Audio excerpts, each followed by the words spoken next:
I invite us to stand as we hear the Gospel according to St. Luke, the 12th chapter.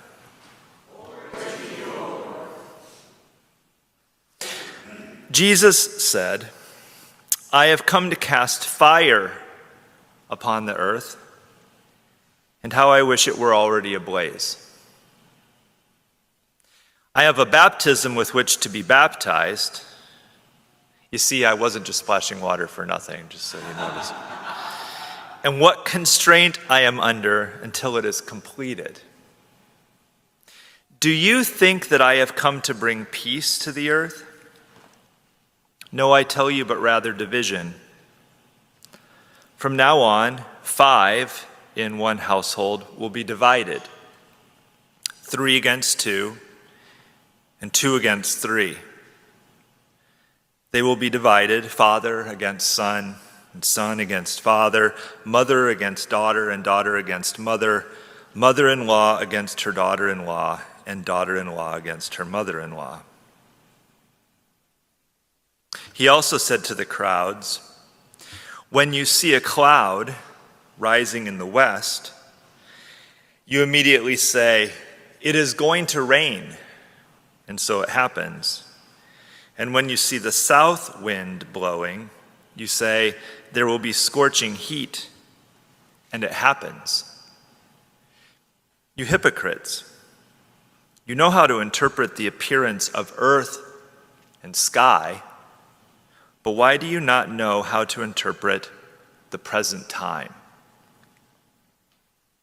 The Gospel of the Lord. Praise to you, O Christ. You may be seated. I often and I've never figured this out well, which is probably not helpful, but I just have never quite figured this out. But I've never quite figured out how to give a disclaimer or a short orientation for people who are brand new to Good Shepherd, like if they're visiting for the first time. Like what I always kind of want to say is, we're really kind of weird and you're going to have to stick around for a few weeks and you'll figure that out, and then you'll figure out whether it's all right or not. That's not very useful, actually. So then I think through other ways of doing it. Well, the one thing I know that we do pretty regularly that is probably really helpful is we try to be rather clear about who we are and what our perspective is, and that helps people kind of think about it. But the reason why I find this to be hard is because I know for sure that the way that this community thinks about what Christianity is so radically different from the way other communities think Christianity signifies. It's as if we're living in 2 different worlds. And I don't know exactly how to describe to people that if you come visit here and you've been coming from one of those other places, that it's going to be like you're walking into a different world. Because then also at the same time, I have to explain to them, and this is where this gets really complicated, except we still use some of the equipment and songs and prayers and things that you're familiar with from the places where that other world is, right? Like we're reading the same Bible, right? We have a lot of the same prayers. We sing some of the same hymns. And so then I have to go on in my speech, and by this time I'm totally just going on too long of well, we're different except when we're not. And we're still this church that has a history that comes out of, Lutheran, and so it's going to have some of those aspects that are related to the history of who we are and have always been, and that gets to be really too long. But that's the truth. So then when I think about this teaching of Jesus that you have for today, this is the one every time it comes around, then we have to do the disclaimer of well, that's weird because everybody thinks of Jesus as the bringer of peace, and here he is saying that he's not going to bring peace but division. For this, I can really blame hymn writers who don't write enough songs about Jesus as a divider. right? Like every song you've ever heard is like about Jesus as a peacemaker and healing and reconciliation and unity. Have you ever sung a song about Jesus as a divider? I feel like I need to write a song of like Jesus as a divider just so that we have at least one song for this one. Because the reality is, even if you've never sung a song about Jesus as a divider, you personally know that Jesus is a divider. You are divided from somebody and their perspective because of the perspective you have because you are connected to Jesus. I just know that's true. And most of you, there's probably some exceptions. There might be somebody sitting in this congregation right now who is in such a liberal progressive bubble that they literally don't know or are related to any conservatives, and therefore maybe you don't have any kind of divisions there. But for the rest of us, myself included, the divisions go right down to in your own family, which is what Jesus is naming here, right? I've come to bring division, and that division isn't just going to be like some abstract thing of who votes at the polls differently than you. It's going to come right down into your biological or married family life in different ways.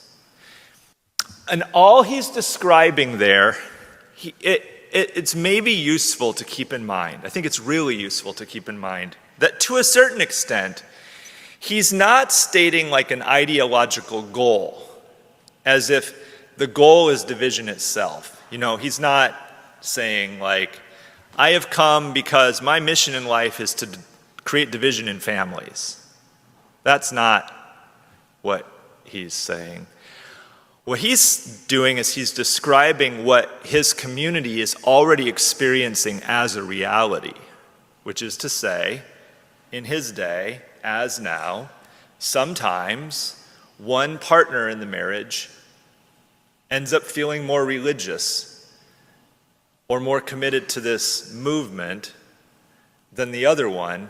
And sometimes that's just an imbalance, like the one is more present than the other one. But in other instances, it's literally opposite ends of the spectrum to such a degree that, again, they're trying to figure out constantly kind of like, how did we end up in this marriage when we think these such wildly different things and, you know, vote for such wildly different people and have just different sets of values. And so he's describing what really becomes the case for some people as they're baptized into the way that he's been stewarding. And what's very hard about that division is it really comes down to that people see the world entirely differently.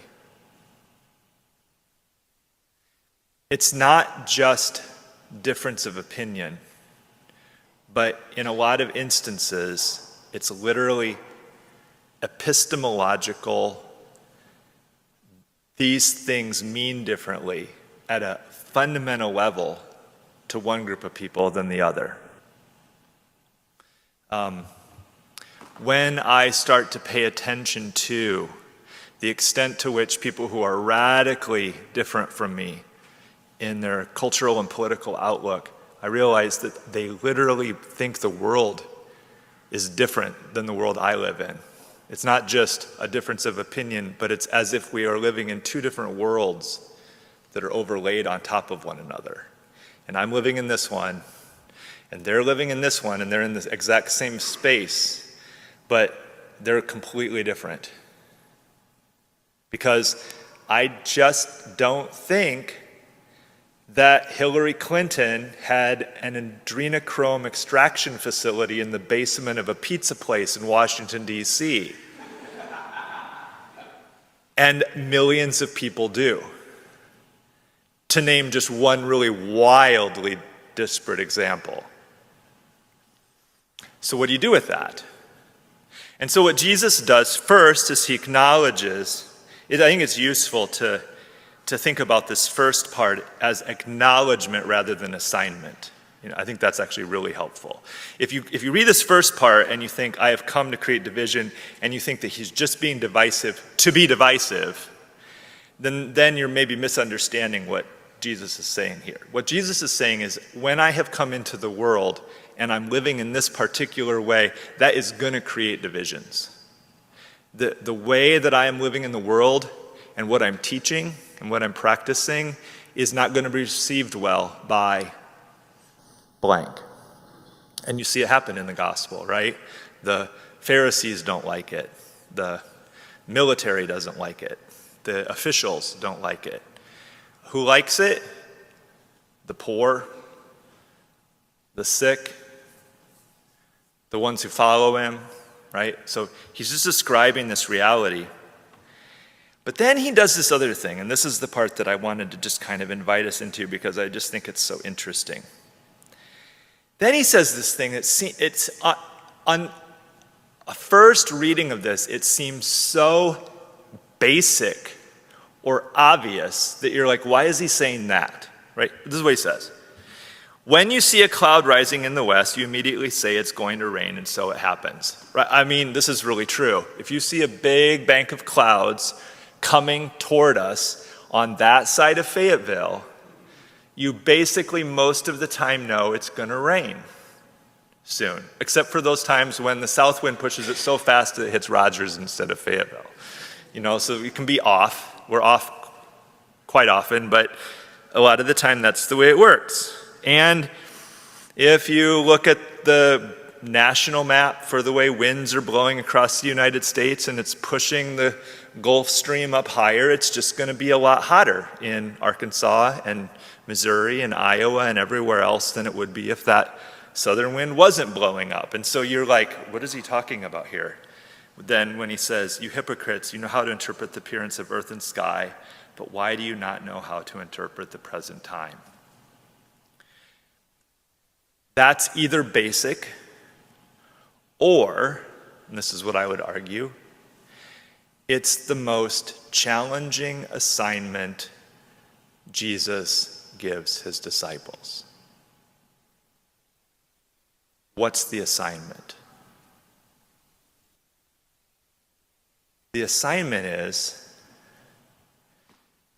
that you're invited to actually see things as clearly as Jesus sees them.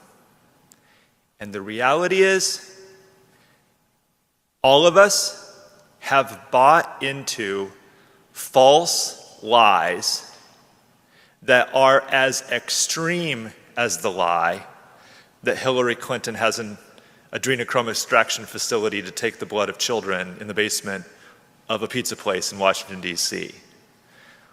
What are these lies that we all have bought into? Oh, a really basic one might be something like, there's no better system than capitalism. It's all we can do, is just capitalism, so do capitalism. Or, you have to have health insurance in order to get access to medical care. Or, you want me to keep naming them? Or you think you can make this list, right? Some of them are still at the level of like, yeah, I kind of believe that, and I just can't figure out how to make that happen in our world. Like I wish that we could figure out how to have single-payer health insurance for everybody, but I don't know how to make that happen on a practical level, so all I can do is kind of bloviate about it on social media and other places, right? But like, there are other ones where I have bought into a lie, and I live that lie, and I'm unwilling to face that lie.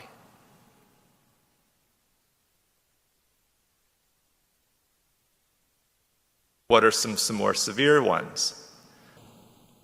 How about, my house is mine?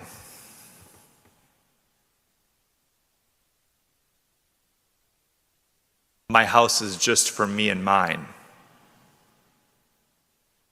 Is this one harder to face?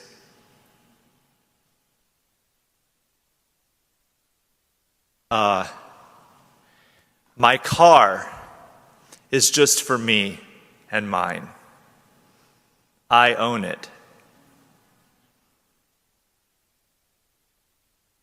Is this a lie?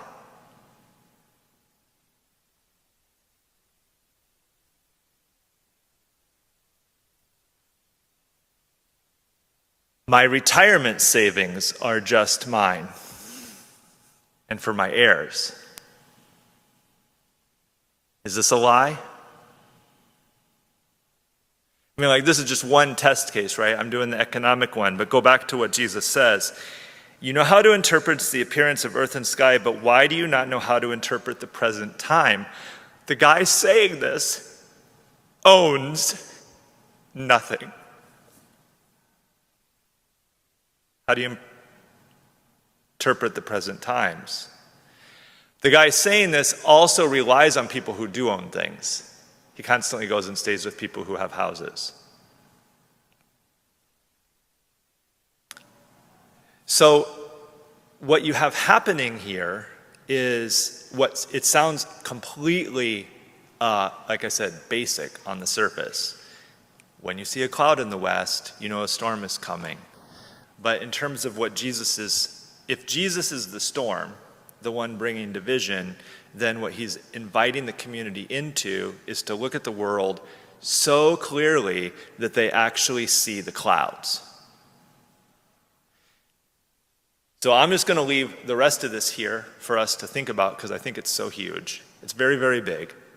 But you might ask yourself today, instead of telling yourself once again, because we're telling ourselves this over and over again, how wrong the people are that hold different political or cultural views from us.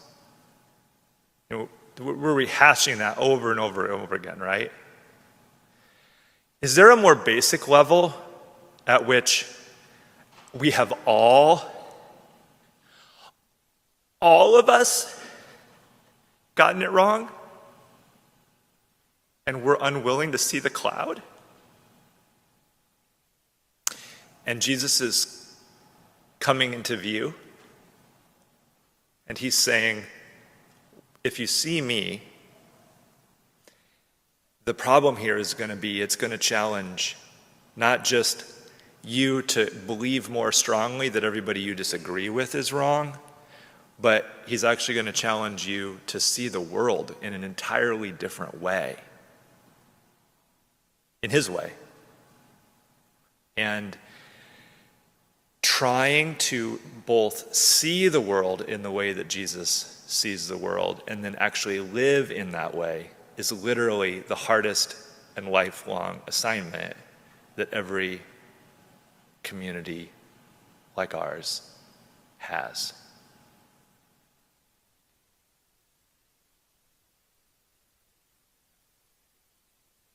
Amen.